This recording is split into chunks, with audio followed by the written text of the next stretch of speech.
Descubrí que la amante de mi prometido estaba embarazada. Pedí el divorcio.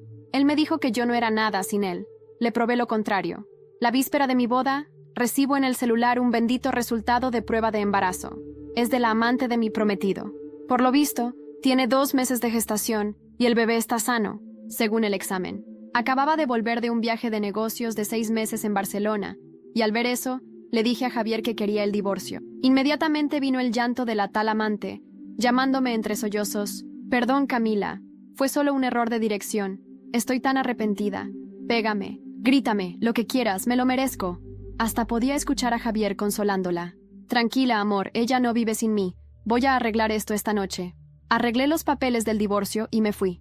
Vamos a ver si la empresa de Javier sobrevive sin mi cabeza pensante. Llegó a casa y me encontró en el sofá, hundida entre documentos. Ni siquiera encendí las luces, solo el brillo del portátil. Me vio, puso cara de fastidio, encendió la luz. Me quedé mirándolo, en shock, y le entregué el acuerdo ya firmado. Javier ni lo miró bien. Dejó el papel en la mesa de centro y soltó esa sonrisa de listo. ¿En serio? «Camila, ese cuento del divorcio ya aburre». Luego fue a abrir la ventana. Vi un destello de culpa en sus ojos cuando se dio cuenta de que hablaba en serio. Si esto hubiera pasado hace un año, habría corrido a él, preocupada, cuidándolo como una madre. Ahora, solté una risita seca. «Firma, Javier. No estoy jugando». Y fui por mi maleta, que hasta hoy seguía sin desempacar. Esos 6 meses trabajando afuera me dejaron agotada. Solo quería desaparecer, encontrar una cabaña en el campo y dormir una semana. Fue entonces cuando por fin me miró. Rompió el divorcio por la mitad y suspiró. «Camila, esto ya se está yendo de las manos. Mariana, esa tuya, está hecha polvo desde que le gritaste. Llorando, diciendo que haría cualquier cosa por ti. Podemos arreglar esto tranquilos, pedir disculpas, seguir adelante». «¿Disculpas? ¿En serio? ¿Qué mujer descubre que su marido embarazó a otra y aún así espera que la amante pida perdón? Él cree que la víctima es la pobrecita, que yo debo tragar, perdonar y olvidar. Antes, me volvía loca por cualquier rumor. Ahora, solo me quedaba el vacío. No me importa. Haz lo que quieras. Estoy exhausta. La boda es mañana. Va a ser un circo». Él parecía muerto de cansancio. Y si no hubiera visto las fotos con su amante ese día, quizás hasta me habría sentido mal por él. Pero lo único que sentí fue: se acabó. Entonces sabes que ella no es nadie, pero aún así tuviste un hijo con ella. ¿Y eso qué te hace a ti, Javier? Su cara se puso roja, la voz baja, casi susurrando. «Camila, no seas tonta. El niño va a ser parte de nuestra familia. Va a ser tu hijo también, después de que nos casemos. Y no puedes contárselo a nadie. ¿Sino qué? ¿Vas a divorciarte de mí? ¿Despedirme? ¿Ponerme en la lista negra de todo el mercado?» Él de verdad se creía perfecto. Pensaba que yo iba a tragarlo todo. Hasta la traición. Hasta el hijo de otra. La verdad, debería haberme callado. Me encogí de hombros. Solté una risa amarga. «Ya me cansé. Te mando otra copia del divorcio. No te olvides de firmar». Y salí. Él se puso en modo amenaza. «Camila, piénsalo bien. Si sales por esa puerta, ya no eres nada para la familia González». Me giré. Miré al hombre que amé por tanto tiempo. Y sentí un vacío sin fondo abrirse dentro de mí. Pensaba que lo conocía, pero me di cuenta. No sabía nada de él. Me llamaba interesada, ambiciosa de poder y dinero. Decía que yo soportaría cualquier cosa por eso. Y estaba equivocado. Nunca me importó nada de eso. Me alejé. «No eres nada sin mí. Eres basura desechable». Lo esperaba, pero escucharlo fue como un golpe helado. Tenía algo de razón. Yo era huérfana. La familia González pagó mis estudios. Me dio todo. Les debía la vida que tenía hoy. Conocí a Javier en el hospital. Fue diagnosticado con autismo. Y su familia quería a alguien que lo motivara. Tal vez fue el destino. Pero él me eligió. Y con mi apoyo, salió adelante. Estudiamos juntos. Nos cuidamos. Luego, fue nombrado heredero de la fortuna González. Y empezamos a perder el rumbo. Después de graduarme, quise alejarme de la familia. Pero Javier me rogó que me quedara, diciendo que me amaba. El autismo dio señales de volver, y los González me culparon. Pensaban que yo lo manipulaba, pero no querían verlo retroceder, así que cedieron. Antes de casarnos, firmé un acuerdo prenupcial. Aunque estuviéramos casados, no tendría participación en la empresa, ni poder, y no me llevaría nada en caso de divorcio. Firmé porque él lloró. Compramos el acta, pero la boda se pospuso. La familia me miraba con desprecio, porque no aportaba nada para él. Hasta que Javier dijo: «Camila, Todavía no somos lo suficientemente fuertes para estar juntos. Cuando herede la empresa González, tendremos la boda de nuestros sueños y mostraremos nuestro amor. Sonreí en sus brazos, llena de esperanza. Por eso me dediqué. Lo vi crecer, triunfar. Los González me aceptaron. Dijeron que por fin podíamos casarnos y vivir juntos. Fue entonces cuando ella apareció, la tal Mariana. En pocos meses, se adueñó de gran parte de su corazón. Cuando me di cuenta, ya era tarde. Juvenil, llena de vida. Era todo lo contrario a mí, tan madura y precavida. Yo ya estaba curtida. Él pasaba más tiempo riendo con ella. Y nosotros solo hablábamos de trabajo. Ni siquiera se esforzaba por reavivar lo nuestro. Nos distanciamos. Pensé que nuestro compromiso se acabaría, pero de repente, él quiso casarse. Dijo que no había olvidado la promesa, que nadie podría impedirlo. Le creí. Pensé que Mariana era solo una distracción. Llevábamos años juntos. Nada rompería nuestra unión. Hasta que ella me mandó capturas de sus conversaciones. Camila es solo un perro que los González me trajeron. No vale nada sin mí. Pero tú eres mi favorita. Camila también necesita que la calmen. Y, wow, ¿estás embarazada? ¿Por qué te preocupas? Y además envió fotos del examen y de sus intimidades. Fue él quien pidió que esperáramos para casarnos. Dijo que no quería hijos aún, que respetaría mi decisión. Le creí. El beso fue lo más íntimo que tuvimos. Pero con esos mensajes todo cambió. Con el tiempo, se acostumbró a tenerme y controlarme. Tal vez este matrimonio fue un error desde el principio, pero aún no era tarde. Me alojé en un hotel. Pensé en cómo divorciarme. Pero entonces empezaron sus llamadas. Camila, ¿dónde estás? Tenemos un acuerdo. No voy a dejar que arruines el nombre de la familia. Hay gente esperando. Arréglate y vuelve o voy a tomar medidas. Lo escuché y me reí. ¿En qué momento nuestro matrimonio se convirtió en esto? Mariana y él armaron un circo de poder y estatus. Le dije decepcionada. Te dije que quería el divorcio. Fue tu culpa. Si quieres vergüenza, adelante. Él dijo que si no regresaba, tomaría medidas. ¿Medidas? Me reí.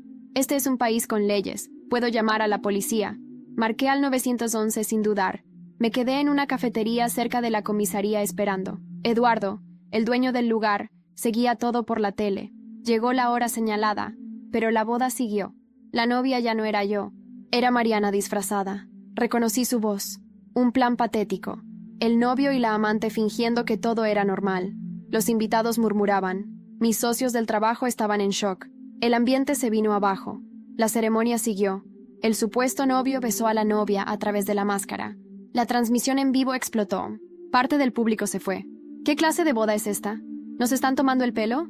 ¿No era una pareja de más de 10 años? Era falso.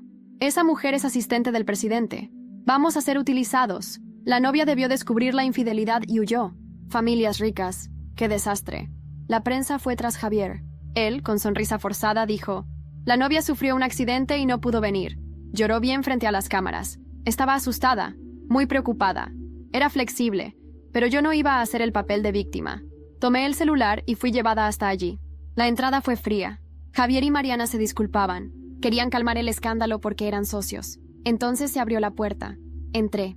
Él se puso pálido, me vio bien. Corrió y me abrazó, temblando. Amor mío, qué bueno que estás bien. Estaba tan preocupado. Sonreí y respondí: perdón, pensé que había tenido un accidente hoy. Empecé a contar esto como si lo estuviera recordando en voz alta, porque aún no puedo creer lo que sucedió esa noche. Recuerdo la sala semi-iluminada, el sonido del viento colándose por las rendijas mientras yo sostenía el dossier frente a todos en ese salón de bodas falso. Jamás planeé huir, tan solo entré. Me sentí poderosa, al fin. Y eso fue el comienzo de todo. Minucios. Oí murmullos confusos, jadeos de sorpresa. Javier intentó interponerse, torpe, acomodado en su traje caro. Se cayó el velo de Mariana al pisar el vestido. Antes de que pudiera reaccionar, logré un silencio absoluto.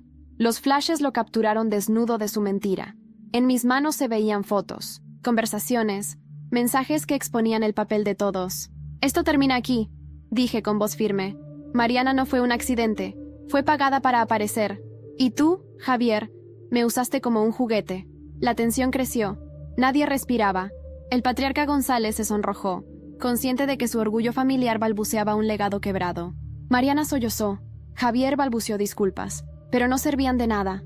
Una reportera lo interrumpió con micrófonos. Transmitieron en vivo. El escándalo explotó.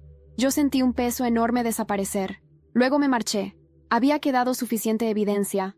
La prensa me siguió un poco, pero pronto me cansé. Necesitaba silencio. No quería que me vieran mientras destruía mis maletas. Alquilé una cabaña frente al campo de Tarragona, sin internet, con pocos libros y una vieja grabadora donde debía verbalizar cada pregunta que me quedaba en el alma. En el primer día en la cabaña, miré un diario antiguo de mi madre adoptiva. Allí, palabras amarillentas revelaban una verdad que me atormentó. Soy hija de una familia rival de los González, arruinada años atrás por ellos. Quizás no es coincidencia que me hubieran traído desde pequeña, cuando ninguno sospechaba quién yo era realmente. En esa hoja leí sobre un juicio, un incendio, un golpe silencioso, que acabó con el apellido Mendoza, mi apellido real, y entendí que eso significaba algo más. El poder de desmantelar a quienes creen que me compraron y moldearon, sin saber que yo estaba destinada a recuperar algo más grande. Por la noche sentí el viento en la ventana y lloré. No por el abandono, sino por la revelación que me hizo renacer. Cerré el diario con determinación. Me prometí que revelaría lo que los González escondían. Pero la venganza no es una acción. Es un proceso lento y preciso. No iba a actuar a ciegas. Iba a estudiar, investigar, planear. Conocía sus debilidades. Al día siguiente, en un pueblo cercano, me conecté a Internet usando una Wi-Fi pública.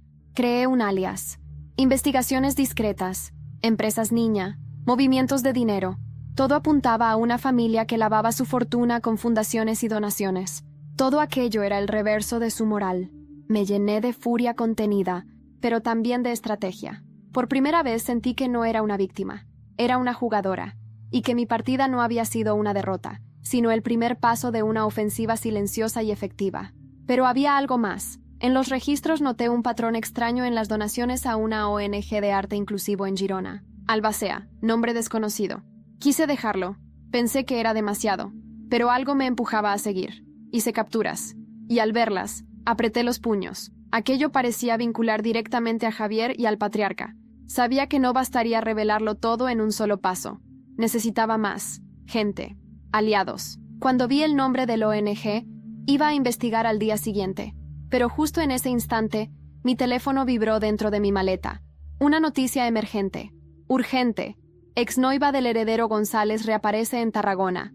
Nuevo misterio. ¿Qué está tramando Camila? Vi mi nombre impreso en rojo en la pantalla. Me quedé helada, sin otro remedio que responder. Sabía que ya no podía retroceder. Esa noticia iba a cambiar mi vida.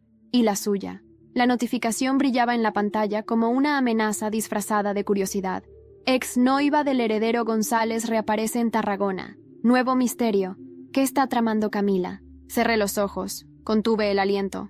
Todo el silencio que había conseguido en esas últimas 48 horas se evaporó en un segundo. No había duda. Alguien había filtrado mi paradero. Y eso solo podía significar una cosa. Javier me estaba buscando. No por amor, claro. Él no sabe lo que eso significa. Me buscaba porque no podía controlar la narrativa. Y eso, para los González, es peor que una bancarrota. Muy bien, murmuré, encendiendo el portátil. Si quieren guerra, la van a tener. Pasé horas revisando las conexiones financieras que encontré la noche anterior. Empecé por la ONG de Girona, una supuesta organización dedicada al arte inclusivo. Pero el nombre del albacea, el responsable legal, me inquietaba. Andrés Villena. No lo conocía, pero el apellido, sí, me sonaba de algo. Busqué en registros antiguos, y ahí estaba. Villena había sido un socio menor de los González hace más de 20 años, expulsado en circunstancias oscuras. Dicen que robó, que cometió fraude, pero los papeles decían otra cosa. Él había sido el denunciante de un lavado de dinero. La familia lo silenció, lo arruinó, y luego desapareció. ¿Por qué ahora volvía a aparecer vinculado a ellos? Necesitaba respuestas, así que escribí un correo desde una cuenta encriptada, fingiendo ser una estudiante de periodismo interesada en la historia de su ONG. Lo envié con las manos temblando. A las 2 horas, obtuve respuesta. Ven sola. Calle del Sol, número 14. No tardes. Hay cosas que debes saber. Recuerdo haber caminado por Girona como si fuera la primera vez. Cada paso pesaba más que el anterior. Al llegar, el edificio era antiguo, de fachada desgastada, pero con dibujos de niños en las ventanas. Toqué el timbre. Una voz masculina, algo áspera, respondió. Camila Mendoza. ¿Qué apellido tan prohibido en ciertos círculos? Me helé. No había firmado como Mendoza, solo como Camila S. Pasa, no tenemos tiempo. Andrés Villena era un hombre envejecido, con el rostro marcado por cicatrices que contaban su historia sin que él dijera una palabra. Me observó como si me reconociera de otra vida. Me ofreció una silla, un café, y luego dejó sobre la mesa una caja de madera. Tu madre me entregó esto antes de morir. Me pidió que solo lo diera si alguna vez venías a buscar la verdad. La abrí con dedos temblorosos. Dentro, cartas, fotografías, una prueba de ADN, actas notariales. Todos los documentos que confirmaban que mi madre biológica había sido despojada, traicionada y silenciada por los González. Ella no murió por causas naturales como me contaron. Fue envenenada lentamente, por medicamentos falsificados que la Fundación González donaba a clínicas rurales. Sentí que la rabia me recorría como una corriente eléctrica. ¿Por qué no dijiste nada antes? Pregunté con la voz rota. Porque no sabía si tú querías seguir con la cadena de venganza o romperla. Me fui de allí sin saber la respuesta. Esa noche, en la cabaña, leí cada carta, cada línea escrita con la tinta temblorosa de una madre que sabía que la estaban matando. Y entre esas líneas, una frase me rompió. Perdón por no poder verte crecer, pero si algún día lees esto, lucha sin miedo.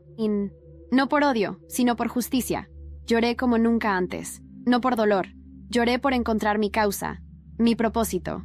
Al día siguiente me puse en marcha. Volví a contactar con una antigua colega, Elisa, una periodista que había sido despedida tras investigar a los González. Le ofrecí todo el material. Me pidió tiempo. Estaba asustada. No la culpaba. Esa misma noche, mientras anotaba mi plan en la libreta, mi teléfono vibró de nuevo. Número desconocido. Camila. Era Mariana. Sonaba asustada. Tenemos que hablar. Hay algo que no sabes. No todo es como parece. El niño no es de Javier. Me quedé muda. El eco de esa frase se quedó conmigo, revolviéndose en mi estómago como una tormenta. Y entonces lo dijo. Es del padre de Javier, del señor González. Se me cayó el teléfono. Todo giró. El aire se volvió espeso. Y por primera vez en semanas, sentí miedo. Pero también una claridad que me estremeció. Porque eso cambiaba todo. Me costó volver a tomar el teléfono del suelo. El cuerpo me temblaba como si hubiese recibido una descarga eléctrica. Mariana aún seguía en línea. «Camila, ¿estás ahí?» No podía responder. Me faltaba el aire. El silencio al otro lado del teléfono se volvió espeso, incómodo. Finalmente, hablé. ¿Cómo sabes eso? Porque lo escuché de él mismo, dijo con voz apagada. El padre de Javier. Dijo que ese bebé era suyo. Me amenazó para que dijera lo contrario. Dijo que si hablaba, nadie volvería a verme con vida. Me quedé en shock. Las piezas se movían solas dentro de mi cabeza. La imagen del padre de Javier, siempre altivo, siempre el símbolo de la rectitud y el control. Y ahora esto. Un hombre que no solo había manipulado todo a su alrededor, sino que además había cometido el mayor de los pecados, usar a una mujer joven como carne de venganza y encubrimiento. «Necesito verte». «Mariana», dije al fin, con una voz que ni siquiera reconocí como mía. Quedamos de vernos en una cafetería discreta en las afueras de Lleida. Yo llegué 1 hora antes. No podía quedarme quieta. Caminaba en círculos, repasando todo lo que sabía y todo lo que creía saber. Cuando finalmente la vi entrar, Mariana no era la misma de antes. Parecía una sombra de lo que había sido. Flaca, los ojos ojerosos, caminando como si alguien la estuviera siguiendo. Se sentó frente a mí, temblorosa. «Dime todo», le pedí, casi suplicando. Ella bajó la mirada, sacó un pequeño cuaderno y comenzó a hablar. Todo comenzó cuando me contrataron para la Fundación González. Me dijeron que era una pasantía temporal. Todo era muy formal, hasta que el señor González me pidió quedarme una noche para archivar documentos. Esa noche hizo una pausa y respiró profundo. Me drogó. No me acuerdo de casi nada. Solo sé que al mes siguiente, cuando supe que estaba embarazada, Javier apareció con un contrato de confidencialidad. Me ofrecieron dinero. Me dijeron que si cooperaba, todo sería más fácil. No pude contener las lágrimas. Sentía asco, rabia.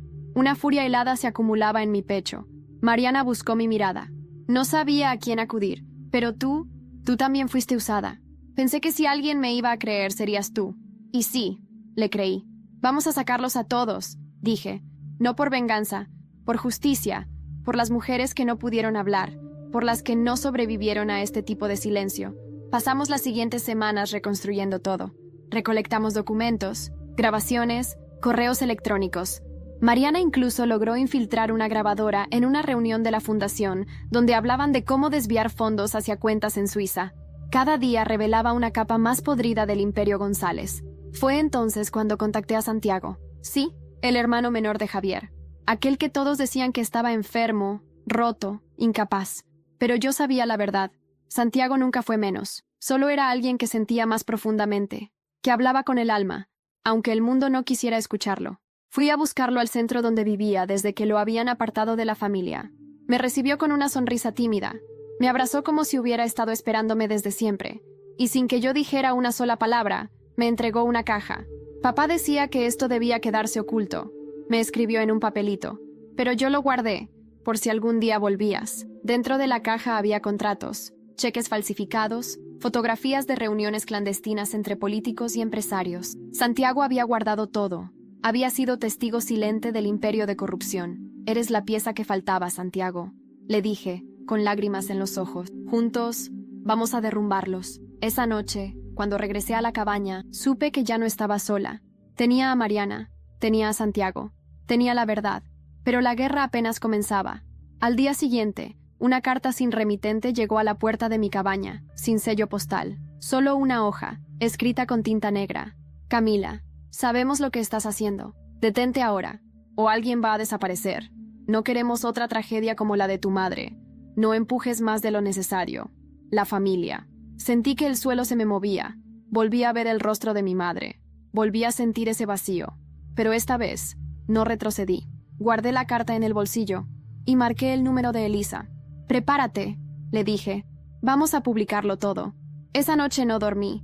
Leí la carta unas 20 veces, con cada palabra grabándose como una amenaza directa a mi memoria. Otra tragedia como la de tu madre. La frase rebotaba en mi cabeza como una campana de funeral. No era solo un aviso, era una advertencia de que sabían exactamente lo que me dolía, y no dudarían en usarlo. Pero lo que ellos no sabían es que yo ya no era la misma Camila. La mujer que temblaba por cada mirada de desaprobación de los González se había ido. La Camila de ahora tenía cicatrices, sí, pero también tenía fuego en las entrañas, y una red de verdades que podía reducir a cenizas ese imperio que tanto veneraban. Llamé a Elisa al amanecer. Su voz sonaba seca, como si tampoco hubiera dormido. «¿Estás segura?», me preguntó. «Si publicamos esto, no hay vuelta atrás. Y no solo te van a buscar a ti, Camila. Irán a por Mariana, a por Santiago, incluso a por mí». «Lo sé», respondí. «Pero si no lo hacemos, ¿cuántas más van a pagar por nuestro silencio?». Elisa guardó silencio unos segundos. Luego me dijo que lo haría, que preparara todo, que en 3 días la historia saldría en la portada digital del diario más leído de España, El Caída de los González. Pasamos esas 72 horas en constante movimiento. Mariana me ayudó a clasificar documentos, grabaciones, conexiones políticas. Santiago, que al principio solo se comunicaba por escrito, comenzó a hablar en voz baja, solo frases sueltas, pero cargadas de significado. Cuando le mostré la foto de su padre con Mariana, la rompió sin decir una palabra. «Santiago, ¿estás seguro de que quieres seguir con esto?», le pregunté. «Más que nunca», susurró, mirándome a los ojos por primera vez sin miedo. El día de la publicación, el mundo se detuvo. El titular decía: «Corrupción, abuso y silencio. El imperio González expuesto por una exnuera traicionada». El artículo era devastador. Fotos, grabaciones, declaraciones anónimas, pruebas médicas. Incluía hasta fragmentos de las cartas de mi madre. El impacto fue inmediato. Las redes sociales explotaron. La opinión pública se dividió. Algunos decían que yo era una oportunista, una resentida. Otros me llamaban valiente. Pero la verdad, en ese momento, no me importaba lo que dijeran, porque ya no se trataba de mí. Se trataba de algo más grande. Lo que sí me sorprendió fue la reacción de Javier. Esa misma tarde, recibí una llamada suya. No contesté, pero me dejó un mensaje de voz. Su tono era derrotado, mezcla de rencor y tristeza. «Camila, ¿cómo pudiste hacer esto? ¿A mi familia? ¿A mí? Sabes que esto va a destruirnos. Sabes que no solo tú vas a caer. Y aún así, lo hiciste. Pensé que en el fondo, todavía había algo entre nosotros. Tuve que sentarme para procesar esa última frase. ¿Todavía había algo? Después de todo, después de usarme como peón, de intentar obligarme a casarme con él mientras su amante estaba embarazada del propio padre, guardé el mensaje, no para responderle, sino para recordarme por qué lo hacía. Esa noche, el patriarca González rompió su silencio. Apareció en televisión, en una entrevista exclusiva. Intentó negarlo todo, pero sus manos temblaban. Sus palabras eran vacías. La audiencia lo notó. En los días siguientes, varios contratos millonarios fueron cancelados. Una empresa internacional anunció que retiraba sus inversiones. Políticos que antes se mostraban a su lado comenzaron a borrarlo de sus redes, pero lo peor vino después. Elisa me llamó, la voz ahogada. Camila, encontraron a Andrés Villena, muerto, en su apartamento. Me quedé helada. ¿Cómo? Dijeron que fue suicidio, pero no hay nota, no hay nada. Me faltó el aire. Andrés había sido el único que me habló de mi madre con respeto, el único que guardó sus cartas, sus secretos, y ahora estaba muerto. Esa noche sentí miedo de nuevo, pero también una certeza más clara que nunca. Esto no era solo una guerra personal, era una red, una mafia, y Andrés no sería el último en caer si yo no actuaba rápido. Así que tomé una decisión. Llamé a Santiago. Le dije que iba a Madrid, que tenía que enfrentar cara a cara al hombre que había construido ese imperio de mentiras. El padre de Javier. Iba a entrar en su casa, iba a mirarlo a los ojos, y esta vez no iba a salir huyendo. Nunca imaginé que regresaría a esa casa. La mansión González en la zona alta de Madrid, fría, silenciosa, más una fortaleza que un hogar. La última vez que estuve ahí fue para una cena donde Javier me presentó como su futura esposa. Me acuerdo de la mesa larga, los cubiertos alineados como si fueran cuchillos listos para herirme. Esta vez era distinto. No era bienvenida, ni invitada. Fui igual. Entré por la parte trasera, por la misma puerta de servicio por donde Mariana solía entrar durante las reuniones privadas. Un antiguo jardinero, al que alguna vez ayudé cuando fue acusado injustamente de robo, me dejó pasar sin decir una palabra. Solo me miró, asintió con la cabeza y me abrió la verja como quien abre una jaula. El padre de Javier estaba en su despacho. Lo sabía porque esa habitación siempre olía a cuero viejo y habanos caros. Crucé el pasillo alfombrado sin hacer ruido. Cuando abrí la puerta, él estaba de espaldas, hablando por teléfono. Si ella habla, estamos perdidos. Neutralízala, decía. Y si la prensa sigue empujando, haz lo que hiciste con Villena. Me da igual cómo. No alcancé a contenerme. ¿Así que fue usted? Se giró lentamente. Por un instante, sus ojos se crisparon. Luego compuso esa sonrisa de lobo que tanto me irritaba. Camila, qué gusto. Te ves determinada.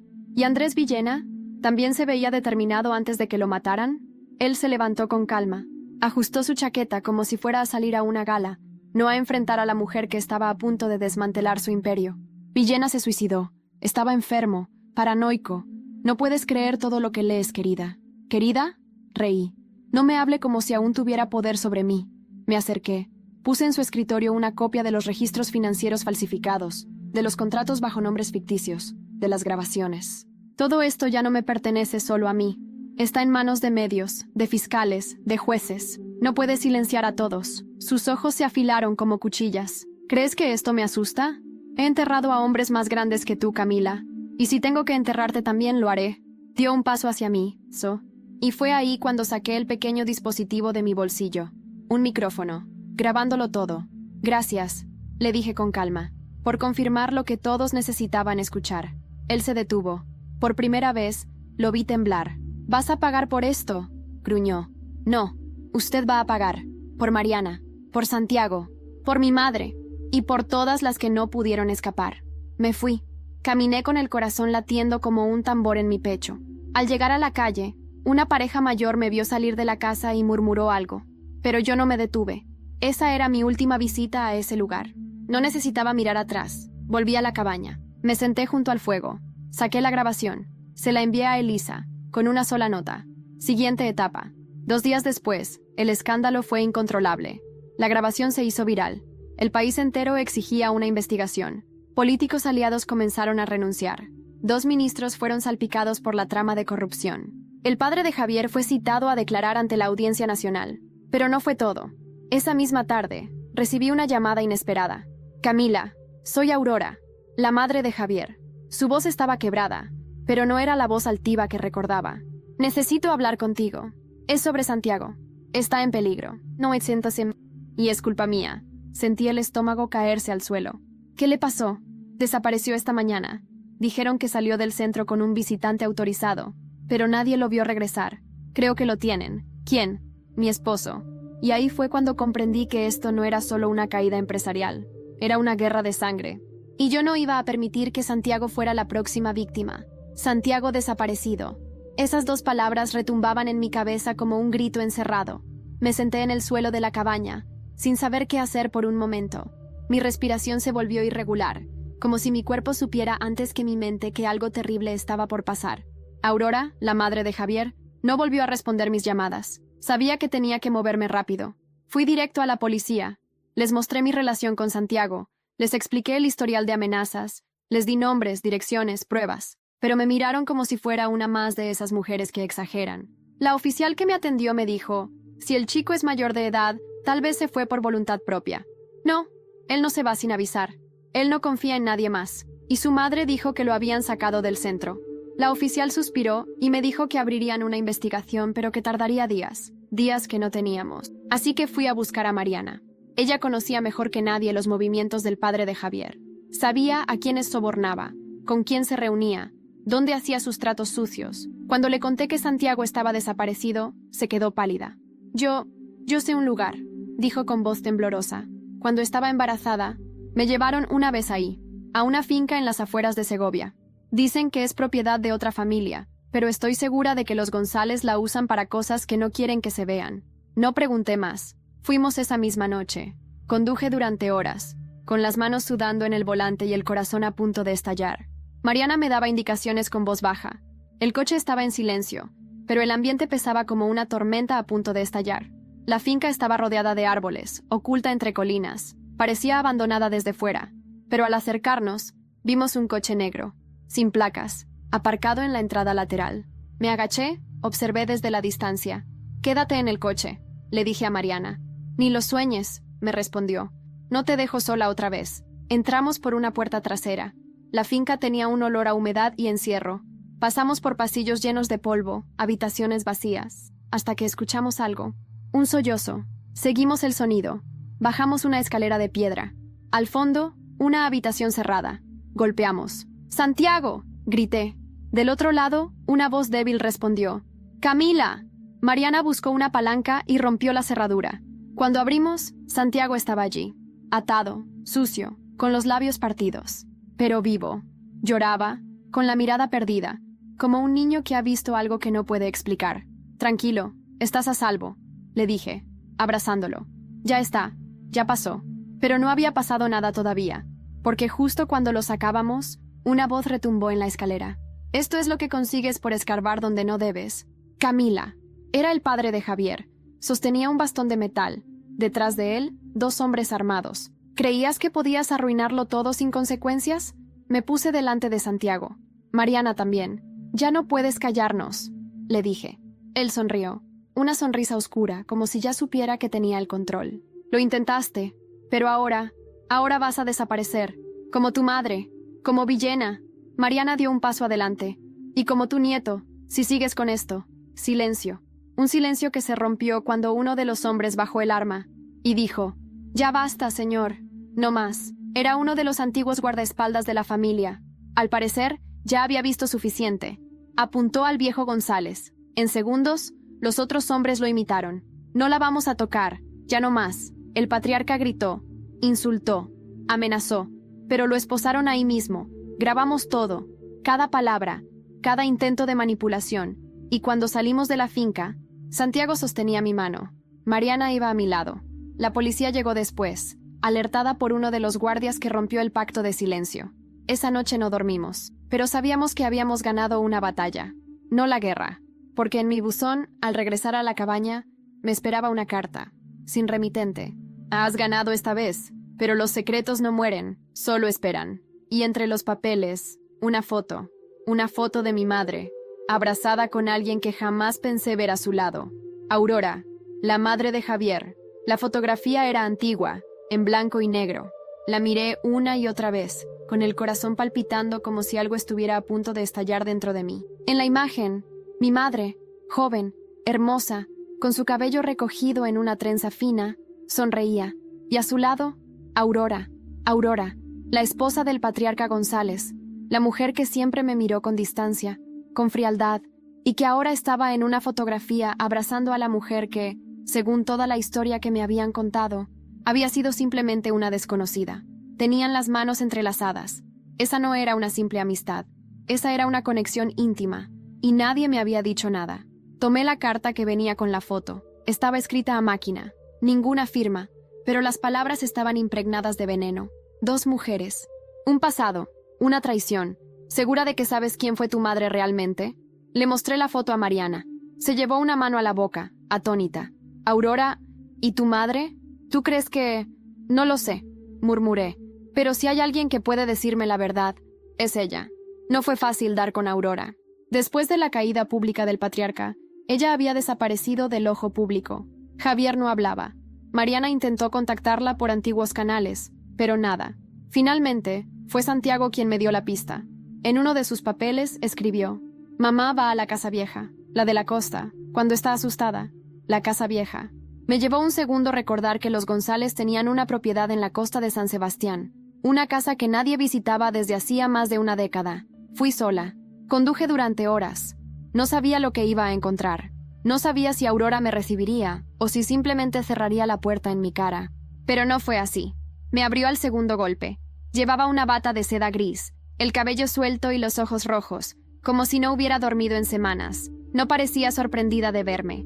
«Estás aquí», dijo, con una voz tan suave que casi no la escuché. «Explícame esto», le dije extendiendo la fotografía. Aurora la tomó. La miró largo rato. No intentó negarlo. No intentó esquivar. Solo susurró. Pensé que esa foto se había perdido para siempre. ¿Eras amiga de mi madre? Ella sonrió con tristeza. Era mucho más que eso. Me senté frente a ella. No hablábamos como suegra y exnuera, no como enemigas. Hablábamos como 2 mujeres que habían sido moldeadas por el mismo hombre, por la misma familia, por el mismo miedo. Tu madre y yo nos conocimos cuando ella trabajaba como voluntaria en una de nuestras clínicas. Yo aún no estaba casada con Javier padre. Era joven, reprimida. Ella era todo lo que yo no podía ser. Libre, ruidosa, apasionada. Bajó la mirada. Nos enamoramos, pero no podíamos ser. No en ese mundo, no en esa familia. Cuando se enteraron, mi padre me obligó a casarme. Y tu madre, la echaron, destrozada. Yo no hice nada. No la protegí. Me convertí en lo que ellos querían. Una mujer silenciosa. Cautiva. Un nudo me apretó la garganta. Toda mi vida había sentido que había algo sin resolver entre mi madre y los González. Ahora todo cobraba sentido. ¿Ella sabía que estaba embarazada de mí cuando la echaron? Aurora asintió. Y me lo dijo. Me escribió una carta, pero nunca la recibí. Tu madre murió pensando que yo te había abandonado también. Por eso te odió tanto a ti. Por eso te alejaron de mí. Fue su venganza silenciosa. Me costó procesar todo. ¿Y por qué nunca me lo dijiste? Porque tenía miedo. Porque si lo hacía, mi esposo me mataría. Como hizo con ella. Como hizo con otros. Porque yo también fui una prisionera, Camila. Pero tú estás rompiendo las cadenas. Nos quedamos en silencio largo rato. Luego, antes de que me fuera, me entregó algo. «Esto es tuyo», me dijo. Era un broche, antiguo. Tenía las iniciales A&E, grabadas en la parte trasera.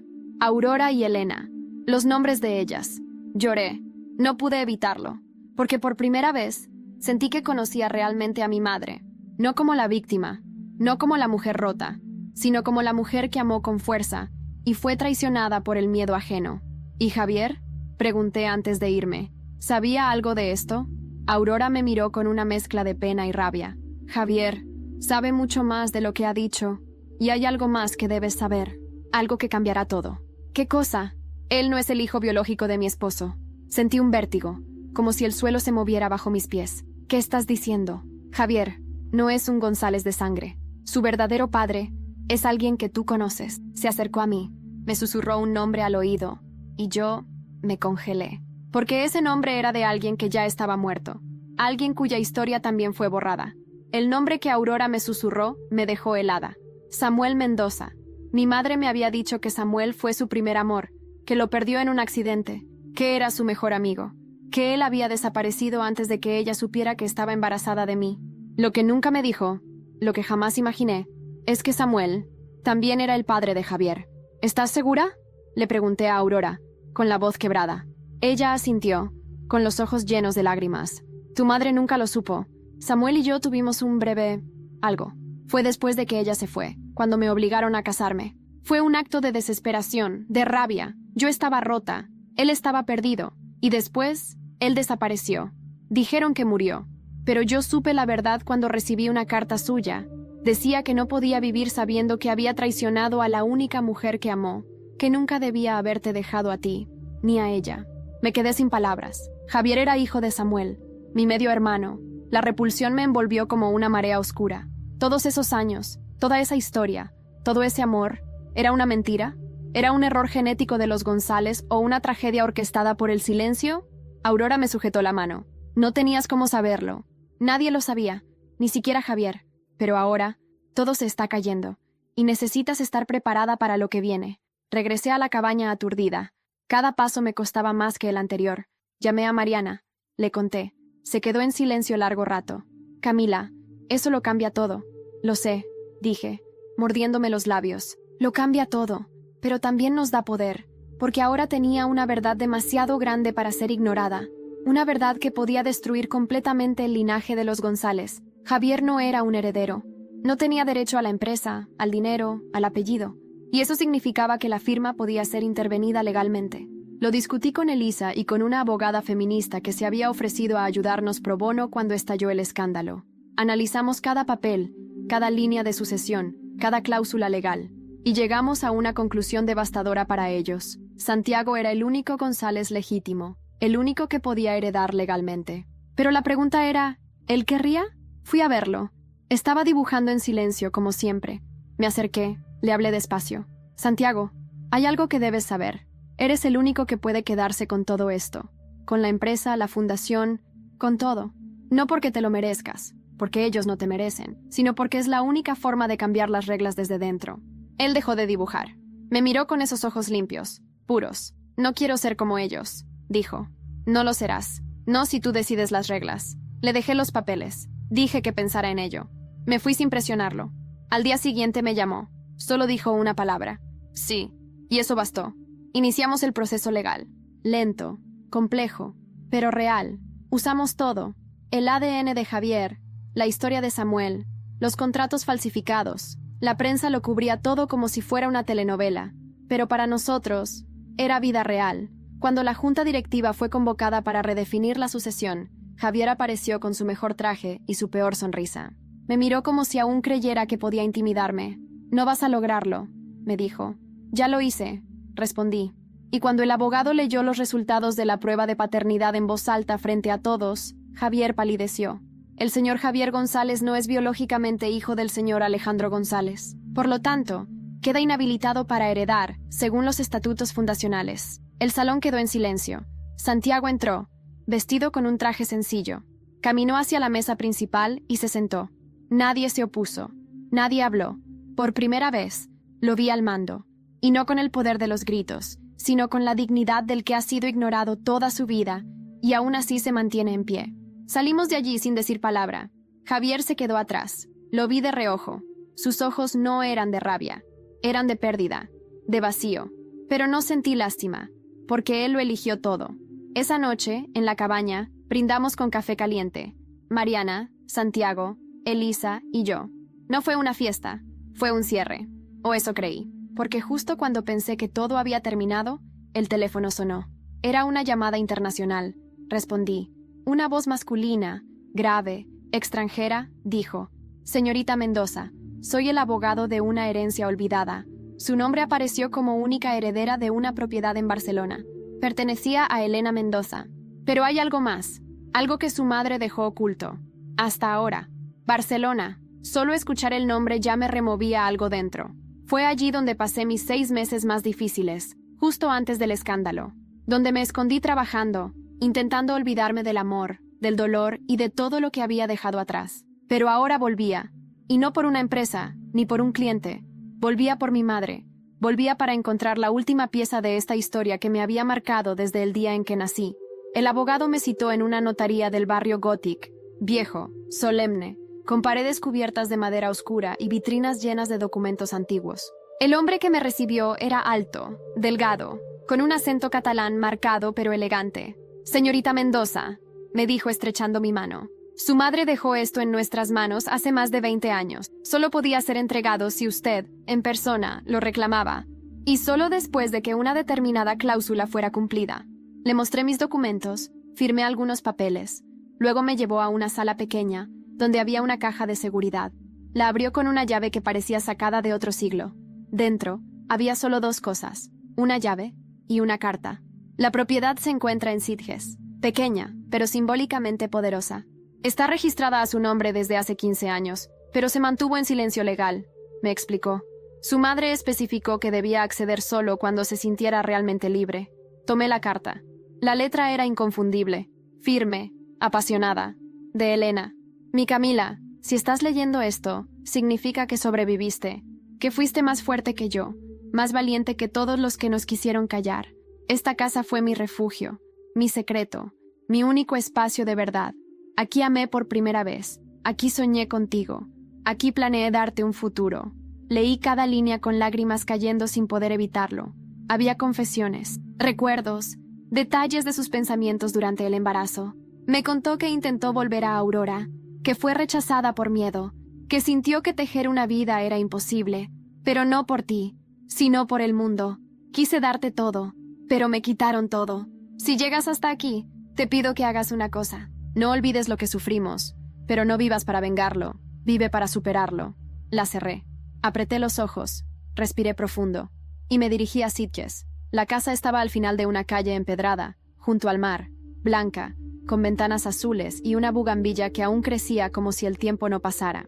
Abrí con la llave, temblando. Dentro, todo estaba intacto. Polvo, sí, pero también memorias, fotografías colgadas, un tocadiscos, una bufanda que aún olía a lavanda. Encontré un estudio, un pequeño escritorio, cuadernos llenos de notas, dibujos, ideas para libros que nunca escribió. Y ahí, en un doble fondo de un cajón, otro sobre. Este tenía un nombre escrito con letras firmes. Aurora. Lo tomé. Dudé. ¿Debería entregárselo? Después de todo lo que pasó, esa noche dormí en la casa. Por primera vez en meses, descansé sin miedo. A la mañana siguiente, decidí que sí. Aurora merecía cerrar su propia herida. Volví a Madrid solo para entregárselo. La encontré en una clínica psiquiátrica privada. Había pedido internarse voluntariamente. Al parecer, los recuerdos, la culpa, la presión, todo la había derrumbado. La enfermera me dijo que pasaba horas mirando al vacío, pero cuando entré y me vio, su rostro se iluminó. Tú, volviste. No dije nada. Solo extendí la carta.